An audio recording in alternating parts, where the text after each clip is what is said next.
윤석열 대통령 체포 소식에 나라가 정말 떠들썩합니다. 정치권이 이렇게 혼란스러운 상황에서 윤석열 정부가 추진하던 연금개혁도 사실상 멈춰버렸는데요. 그렇다면 우리가 기다리던 기초연금 인상은 어떻게 되는 걸까요? 앞으로 연금제도는 어떤 방향으로 흘러가게 될까요? 걱정되시죠? 오늘은 이 복잡하고 어려운 이야기를 나눠드리겠습니다. 아는 것이 돕니다. 복지뉴스 넘버원 KBN 뉴스 지금 시작합니다.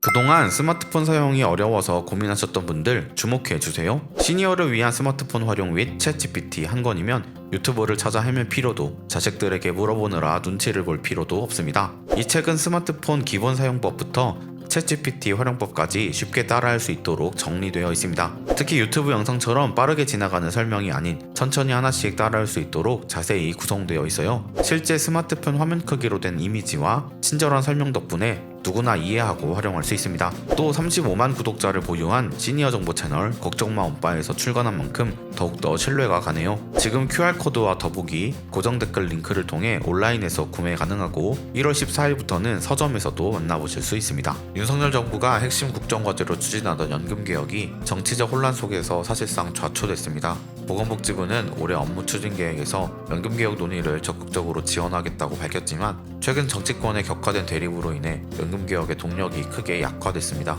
특히 윤석열 대통령의 체포영장 청구와 같은 정치적 이슈로 국회는 마비 상태에 가깝고 이러한 상황에서는 국민연금 개혁과 같은 민감한 사안이 논의되기 어려운 실정입니다.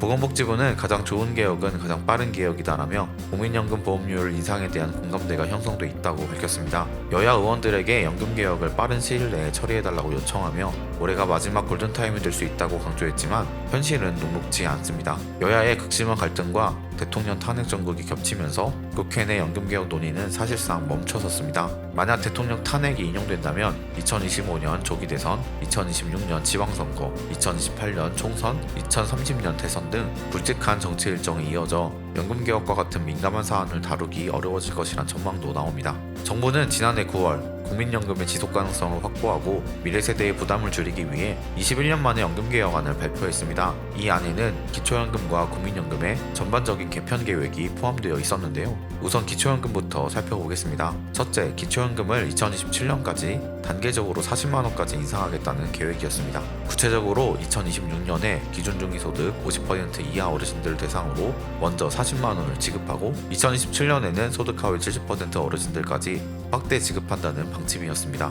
현재 기초연금은 34만 2,510원으로 전년 대비 2.8% 인상된 금액이지만 정부의 계획대로라면 노후 생활이 조금 더 안정될 수 있겠죠. 둘째, 기초연금 제도의 내실화를 추진하겠다는 계획입니다. 최근 복수국적 노인 수급자가 10년 새 5배나 증가했습니다. 이들은 대부분 외국에서 오랜 기간 거주해 국내 세금 기여도가 거의 없고 해외 재산과 소득 파악도 어려운 상황입니다. 그럼에도 불구하고 국내 어르신들과 동일하게 기초연금을 받는 것은 형평성 논란을 일으키고 있습니다. 이에 정부는 국내 거주 요건을 강화하고 해외 소득 및 재산 신고 의무를 도입해 제도의 공정성을 높이겠다고 밝혔습니다. 셋째, 줬다 뺏는 기초연금 문제를 단계적으로 개선하겠다는 방침입니다. 지금까지 생계급여 수급자가 기초연금을 받으면 그 금액만큼 생계급여가 삭감됐습니다. 결국 기초연금을 받아도 실질적인 혜택이 없는 상황이었죠. 이에 정부는 기초생활수급자가 기초연금을 받더라도 생계급여 지급이 줄어들지 않도록 제도를 개선하겠다고 발표했습니다. 국민연금 개혁안도 중요한 변화가 예정되어 있었습니다.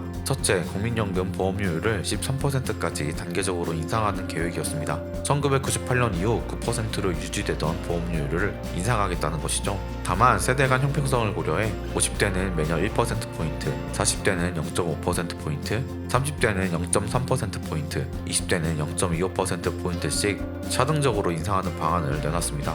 그러나 이 방식은 세계적으로 유례가 없고 특히 중장년층의 반발이 클 것으로 예상돼 국회 논의 과정에서 많은 신통이 예상됩니다. 둘째, 국민연금 소득대체율을 현행 42% 수준에서 유지하겠다는 계획입니다. 소득대체율은 은퇴 전 평균 소득 대비 연금으로 대체되는 비율을 의미하며 이는 연금의 소득 보장 수준을 뜻합니다. 이를 더 이상 낮추지 않고 현재 수준으로 유지하겠다는 것이 정부의 방침입니다. 셋째, 국민연금의 의무가입 기간의 연장입니다. 현재 18세부터 59세까지 국민연금 가입이 의무이며 최소 10년 이상 가입해야 연금을 받을 수 있습니다.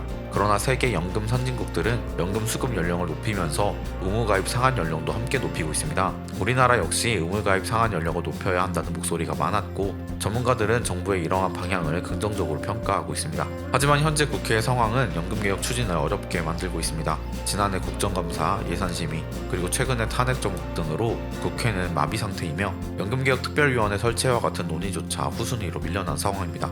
요즘 정치권을 바라보는 국민들의 시선이 그리 곱지만은 않습니다. 연금개혁처럼 국민의 삶과 직결된 중대한 사안들이 산적해 있음에도 불구하고 정치인들은 오히려 자신들의 권력 다툼과 당리당략에만 몰두하고 있습니다. 윤석열 대통령의 체포영장 청구와 탄핵 정국으로 나라가 혼란에 빠진 상황에서 정작 국민의 삶을 책임져야 할 국회의원들은 국민연금 개혁과 같은 중요한 현안을 외면하고 있는 현실이 참 안타깝습니다. 연금 개혁은 하루 이틀 미뤄도 괜찮은 일이 아닙니다. 초고령 사회로 빠르게 진입하고 있는 지금 수많은 어르신들이 안정적인 노후를 위해 기초연금 인상과 제도 개선을 간절히 기다리고 있습니다. 하지만 정치권은 서로를 향한 비난과 권력 다툼에만 집중하며 국민의 목소리를 외면하고 있습니다. 국민의 세금으로 월급을 받는 사람들이 정말 국민을 위한 정치는 뒷전으로 미루고 있다는 사실에 국민들의 불만과 분노가 커지고 있습니다. 지금 정치권에서 해야 할 일은 명확합니다. 정쟁과 권력 다툼에서 벗어나 국민의 삶을 더 나아지게 만들 수 있는 정책과 제도 개선에 집중해야 합니다. 국민연금 개혁과 기초연금 인상 같은 문제는 어느 한 정당의 문제가 아니라